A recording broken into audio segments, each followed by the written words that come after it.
Hello friend, Radhe Radhe, जय श्री कृष्णा। कैसे हैं आप लोग? आशा करती हूँ आप लोग अच्छे होंगे और राधा रानी की कृपा से मैं भी अच्छी हूँ।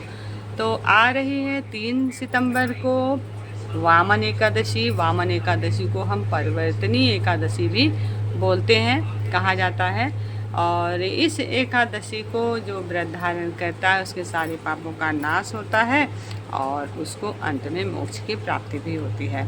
यह परिवर्तनी एकादशी भाद्रपद मास की शुक्ल पक्ष की एकादशी है, शुक्ल पक्ष में पड़ती है भादो माह के। तो मैं इस व्रत की आप सभी को शुभकामना देती हूँ और कथा कहती हूँ। अगर कथा पसंद आए तो लाइक कमेंट शेयर करना बिल्कुल मत भूलिएगा। तो चलिए मैं सुनाती हूँ वामन एकादशी की भावपूर्ण भक्तिमय कथा। एक बार भगवान श्री कृष्ण से युधिष्ठिर जी एक क्वेश्चन करते हैं, प्रश्न करते हैं कि हे माधव, यह जो भाद्रपद मास में एकादशी पड़ती है शुक्ल पक्ष में, उसका क्या नाम है? तब भगवान श्री कृष्ण कहते हैं कि यह एकादशी को वामन एकादशी कहते हैं और परिवर्तनी के नाम से भी यह जाना जाता है। और भगवान ने बताया कि यह स्वर्ग देने वाला, मोक्ष को देने वाला, सब पापों को हरने वाला परम पवित्र वामन एकादशी की कथा मैं तुमसे कहता हूँ, तुम सुनो। इसको जयंती एकादशी भी कहते हैं। इसके स्मरण मात्र से सब पाप दूर हो जाते हैं। अश्वमेघ यज्ञ का फल भी इसके व्रत से बड़ा नहीं है। इस जयंती का व्रत पापियों के पापों को दूर करने वाला है। जिन वैष्णवों ने भादों के महीने में वामन देव जी का पूजन कर लिया, उसने मानो त्रिलोकी का पूजन कर लिया है। त्रिलोकी का पूजन कर लिया है। जिन वैष्णवों ने भादों के महीने में वामन देव जी का पूजन कर लिया, उसने मानो त्रिलोकी का पूजन कर लिया। श्री कृष्ण बोलते हैं कि हे राज शार्दुल, पापों को दूर करने वाली कथा को सुनो। हे राजन, पहले त्रेता युग में बलि नाम का दैत्य रहता था। वह भक्ति में तत्पर होकर नित्य प्रति मेरा पूजन करता था, परंतु उस महात्मा ने इंद्र से बैर करके मेरा दिया हुआ इंद्रलोक जीत लिया। इस बात को देखकर सब देवताओं ने एक चित्त होकर विचार किया कि भगवान के पास चलकर ये सब वृतांत कहा जाए। फिर देवताओं और ऋषियों को लेकर इंद्र प्रभु के पास आए, सुंदर वचनों से मेरी स्तुति की और देवताओं के साथ बृहस्पति जी ने मेरा अनेक बार पूजन किया। इसलिए मैंने 5वां अवतार वामन रूप धारण कर लिया। संपूर्ण ब्रह्मांड जिसमें स्थिर है, ऐसा उग्र रूप धारण किया। वामन ने सत्य में तत्पर राजा बलि को जीत लिया। युधिष्ठिर बोले कि आपने वामन रूप से असुर बलि राजा को कैसे जीत लिया?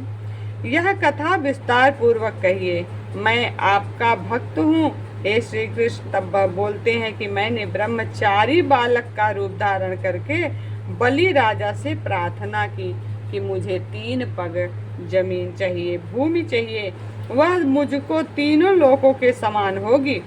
हे राजन, यह दान मुझको देना चाहिए, इसमें कुछ विचार नहीं है, करना चाहिए।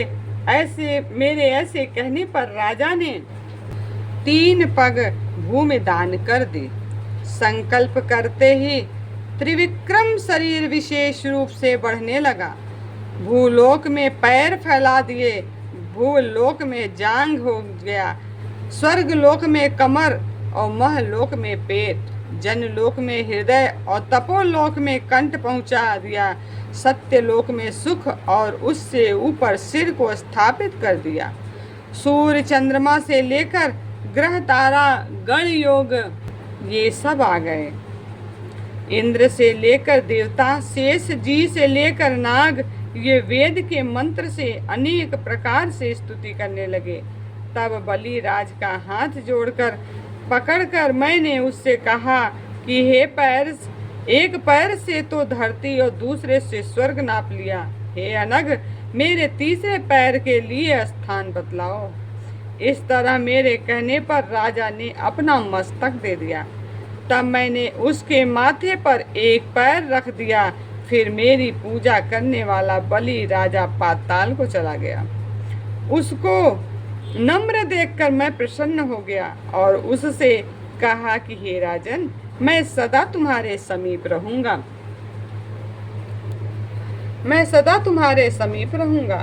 मेरी एक मूर्ति बलि राजा के आश्रम में निवास करती है, दूसरी मूर्ति क्षीर सागर में शेष जी के ऊपर शयन करती है, और कार्तिक की एकादशी आती है तब भगवान वहाँ शयन करते हैं। इस बीच में जो पुण्य किया जाए वह सब पुण्यों से उत्तम होता है।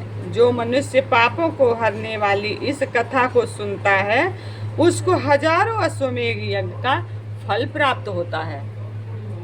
और इस व्रत में वामन भगवान की पूजा की जाती है। इस दिन ककड़ी का सागार भी लिया जाता है। बोलिए एकादशी माता की जय। जय जय श्रीमन नारायण की जय। अगर कथा पसंद आए, वीडियो मेरी अच्छी लगे तो लाइक कमेंट शेयर करना बिल्कुल मत भूलिएगा। जय श्रीमन नारायण। राधे राधे।